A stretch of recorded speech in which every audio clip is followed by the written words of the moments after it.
There's a man by the name of Captain William Swenson who recently was awarded the Congressional Medal of Honor for his actions on September 8th, 2009. On that day, a column of American and Afghan troops were making their way through a part of Afghanistan to help protect a group of government officials, a group of Afghan government officials who'd be meeting with some local village elders. The column came under ambush and was surrounded on three sides. And amongst many other things, Captain Swenson was recognized for running into live fire to rescue the wounded and pull out the dead. One of the people he rescued was a sergeant, and he and a comrade were making their way to a medevac helicopter. And what was remarkable about this day is, by sheer coincidence, one of the medevac medics happened to have a GoPro camera on his helmet and captured the whole scene on camera. It shows Captain Swenson and his comrade bringing this wounded soldier who'd received a gunshot to the neck.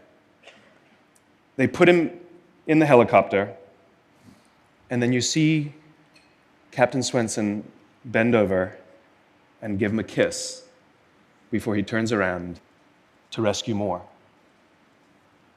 I saw this, and I thought to myself, where do people like that come from? What is that? That is some deep, deep emotion when you would want to do that. There's a love there. And I want to know, why is it that I don't have people that I work with like that? You know, in the military, they give medals to people who are willing to sacrifice themselves so that others may gain.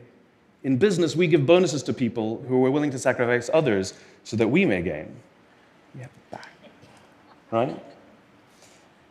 So I asked myself, where do people like this come from? And my initial conclusion was that they're just better people. That's why they're attracted to the military. These better people are attracted to this concept of service. But that's completely wrong. What I learned is that it's the environment. And if you get the environment right, every single one of us has the capacity to do these remarkable things, and more importantly, others have that capacity too. I've had the great honor of getting to meet some of these who we would call heroes, who've put themselves and put their lives at risk to save others. And I asked them, why would you do it? Why did you do it? And they all say the same thing, because they would have done it for me. It's this deep sense of trust and cooperation. So trust and cooperation are really important here. The problem with concepts of trust and cooperation is that they are feelings. They're not instructions. I can't simply say to you, trust me, and you will. I can't simply instruct two people to cooperate, and they will. It's not how it works. It's a feeling. So where does that feeling come from? If you go back 50,000 years to the Paleolithic era, to the early days of Homo sapien, what we find is that the world was filled with danger.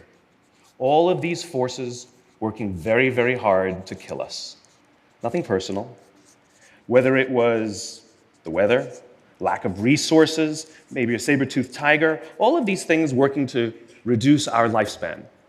And so we evolved into social animals, where we lived together and worked together in what I call a circle of safety, inside the tribe, where we felt like we belong.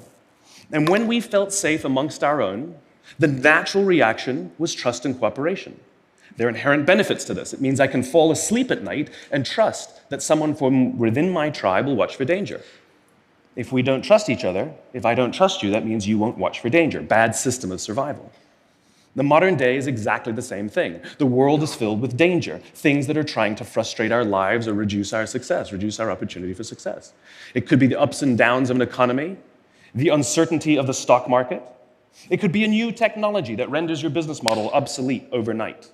Or it could be your competition that is sometimes trying to kill you. It's sometimes trying to put you out of business, but at the very minimum is working hard to frustrate your growth and steal your business from you. We have no control over these forces. These are a constant, and they're not going away. The only variable are the conditions inside the organization. And that's where leadership matters, because it's the leader that sets the tone. When a leader makes the choice to put the safety and lives of the people inside the organization first, to sacrifice their comforts and sacrifice the tangible results so that the people remain and feel safe and feel like they belong, remarkable things happen. I was flying on a trip, and I was witness to an incident where a passenger attempted to board before their number was called. And I watched the gate agent treat this man like he had broken the law, like a criminal. He was yelled at for attempting to board one group too soon. So I said something. I said, why do you have to treat us like cattle? Why can't you treat us like human beings? And this is exactly what she said to me. She said, "Sir, if I don't follow the rules, I could get in trouble or lose my job." All she was telling me is that she doesn't feel safe. All she was telling me is that she doesn't trust her leaders.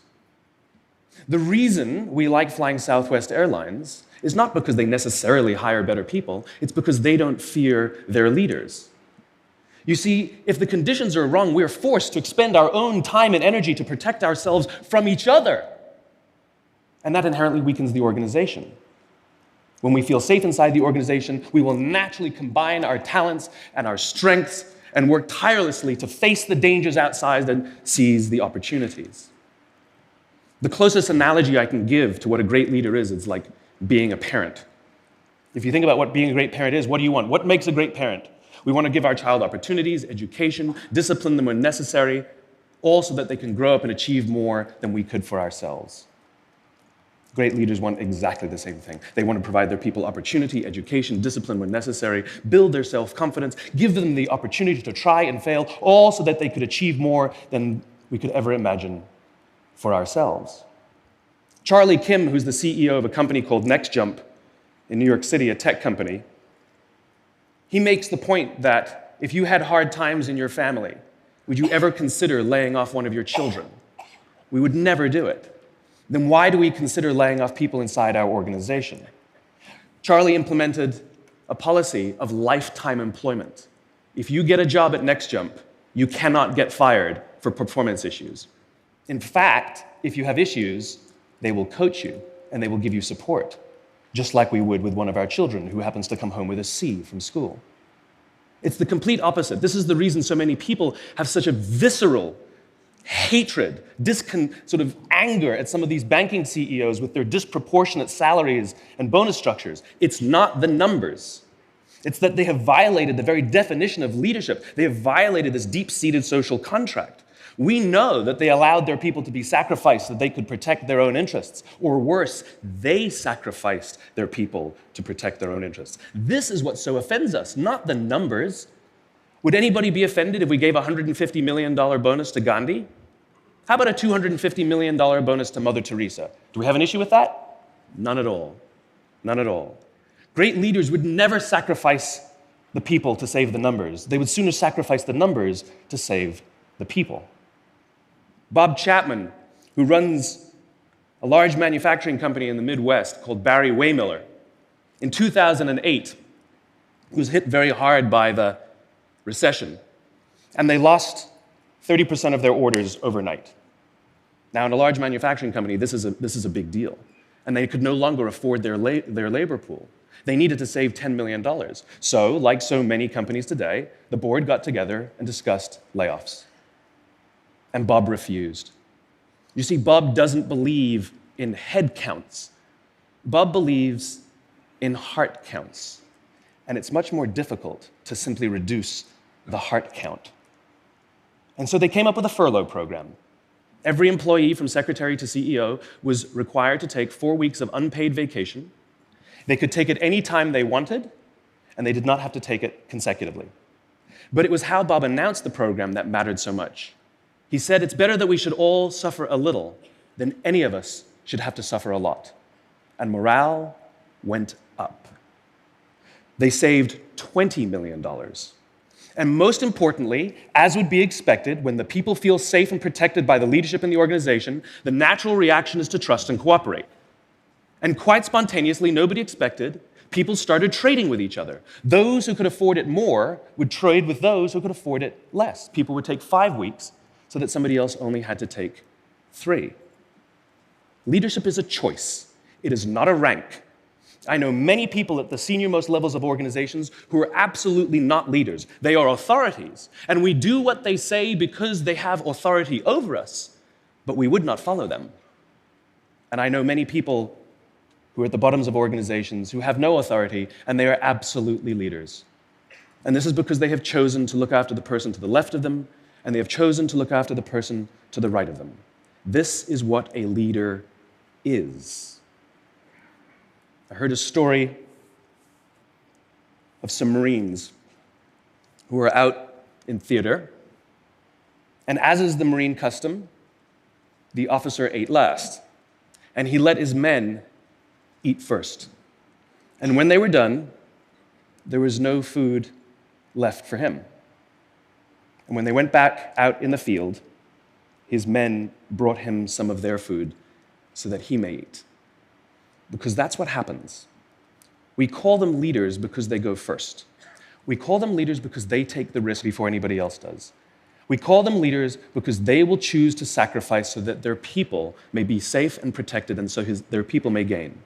And when we do, the natural response is that our people will sacrifice for us. They will give us their blood and sweat and tears to see that their leader's vision comes to life. And when we ask them, why would you do that? Why would you give your blood and sweat and tears for that person? They all say the same thing. Because they would have done it for me. And isn't that the organization we would all like to work in? Thank you very much. Thank you. Thank you.